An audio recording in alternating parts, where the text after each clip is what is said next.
The Kelthari delegation descended upon Earth with the arrogance of a species that had conquered 14 star systems. Their ships, sleek obsidian vessels that bent light around their hulls, settled into geosynchronous orbit like predatory birds claiming new territory. Commander Velnash stood at the bridge viewport, observing the blue-green marble below with calculated indifference. "Primitive," he muttered to his second-in-command. 7 billion souls, and they still haven't left their own moon with any permanence. The ultimatum was broadcast in every human language simultaneously. Abandon technological civilization, return to nature, blend with the ecosystem as the lesser species were meant to do. The Kelthari would return in one standard year to claim Earth's resources. Resistance would mean extinction. Daniel Carter sat in his basement laboratory in Denver, watching the alien broadcast for the 7th time. His fingers drummed against the metal desk, a nervous habit his colleague Melissa had always criticized. She stood behind him now, her reflection visible in the darkened monitor, arms crossed. "They actually think we'll just roll over," Melissa said, her voice carrying that particular edge Daniel had learned to recognize over their 12 years of partnership at the Defense Advanced Research Projects Agency. "They've studied us for maybe 6 months, tops," Daniel replied, pulling up his holographic interface. "Long enough to catalog our weapons, our cities, our obvious capabilities. Not long enough to understand what makes us dangerous." Melissa leaned forward, her dark eyes scanning the data streams. "The camouflage protocols." "Among other things." Daniel's smile didn't reach his eyes. "They told us to blend with nature. I say we take them at their word."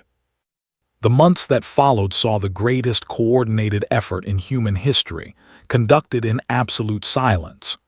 No radio transmissions, no satellite uplinks, no electromagnetic signatures that might alert the watching Kelthari fleet. Instead, humanity retreated into the Earth itself. Melissa coordinated the Western Hemisphere's efforts from a bunker system beneath the Rocky Mountains. The technology she and Daniel had developed, active camouflage derived from cephalopod chromatophores combined with quantum metamaterials, had been theoretical 6 months ago. Now, entire cities shimmered and disappeared, blending seamlessly with forest, desert, and tundra. But the camouflage was merely the first layer. Daniel worked from a parallel facility in the Appalachians, overseeing what he privately called the teeth. If the Kelthari wanted humans to blend with nature, they would discover that nature on Earth had evolved in the cruelest laboratory in the known galaxy. 4 billion years of competition had produced systems of remarkable lethality. Autonomous Response Network is at 97% deployment, Melissa reported through their quantum-encrypted channel, one of the few communication systems they maintained. The orbital layer is ready. Ground systems are green, Daniel confirmed. Biological components are replicating on schedule. How are the population centers? Empty as far as any scanner would show. We're ghosts, Daniel, 7 billion ghosts. The year passed. Earth rotated through its seasons, appearing progressively more abandoned. Cities that once blazed with light stood dark. Highways grew silent. The electromagnetic spectrum quieted to a whisper. From orbit, it appeared the humans had actually obeyed, reverting to some primitive state, scattered and broken. Commander Velnash returned as promised, his fleet of 63 warships taking up positions around the planet. He studied the preliminary reports with satisfaction. Thermal signatures showed scattered populations in small groups. No cities, no defenses, no resistance. "Commence landing operations," he ordered. "Resource extraction teams to designated coordinates. This will be swift." The first Kelthari dropships descended toward what had once been New York City. The ruins looked authentic, buildings overgrown with vegetation, streets cracked and broken, every sign of civilization's collapse. The advance team landed in Central Park, their sensors detecting nothing but ambient wildlife. Lieutenant Karzeth was the first to notice something odd. "Commander, the vegetation. It's moving irregularly, not wind patterns, something else." The trees exploded, not with fire or shrapnel, but with coordinated, intelligent violence. What the Kelthari had registered as harmless Earth flora was a sophisticated network of mechanical and biological hybrid systems. Branches that were actually carbon fiber manipulators, leaves that were sensor arrays, root systems that were data networks. The vines that wrapped around the dropship's legs were memory metal alloys with the tensile strength of starship cable. The flowers that burst open released clouds of programmable matter, microscopic machines that infiltrated Kelthari equipment through any opening, dismantling molecular bonds and corrupting control systems. Karzeth had time to scream once before his suit's communications array dissolved into gray powder. In orbit, Velnash watched in horror as his ground teams disappeared from tactical displays one by one. Orbital bombardment. Target those coordinates. The moment his weapons systems activated, Earth's orbital layer responded. What the Kelthari had catalogued as space debris and abandoned satellites suddenly came alive. Thousands of dormant platforms that had been floating in careful patterns for months. They didn't fire weapons. They didn't need to.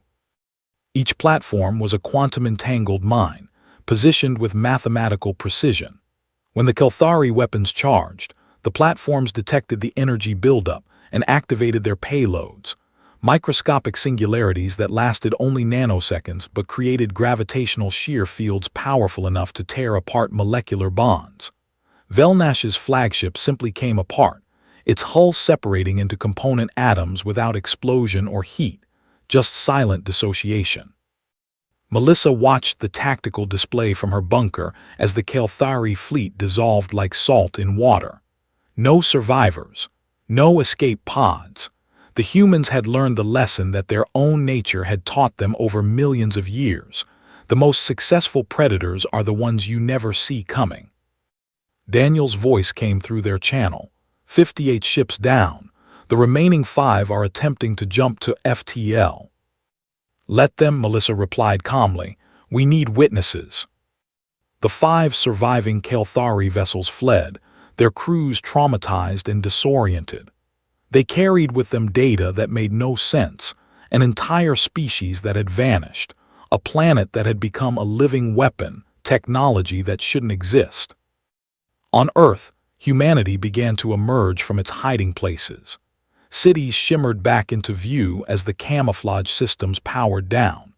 Daniel and Melissa met in person for the first time in months, standing in what appeared to be a pristine Colorado forest, but was actually covering one of their primary military installations. "They'll come back," Daniel said quietly. "Eventually, with more ships, more firepower." Melissa nodded, watching the sunset paint the sky in shades of orange and red. "Let them. We've had 4 billion years to learn how to blend with nature. They've had, what, a few thousand years of spaceflight." She smiled, cold and certain. "Nature on Earth isn't peaceful, Daniel. It's patient. It's adaptive, and it never stops evolving." Beneath their feet, in the soil and in the trees, in the oceans and in the atmosphere, humanity's defenses continued to grow and spread. Blending with nature, exactly as instructed, the Kelthari had made the fundamental error of assuming that natural meant harmless. They would learn, or they would join the 99% of species that Earth's nature had already rendered extinct.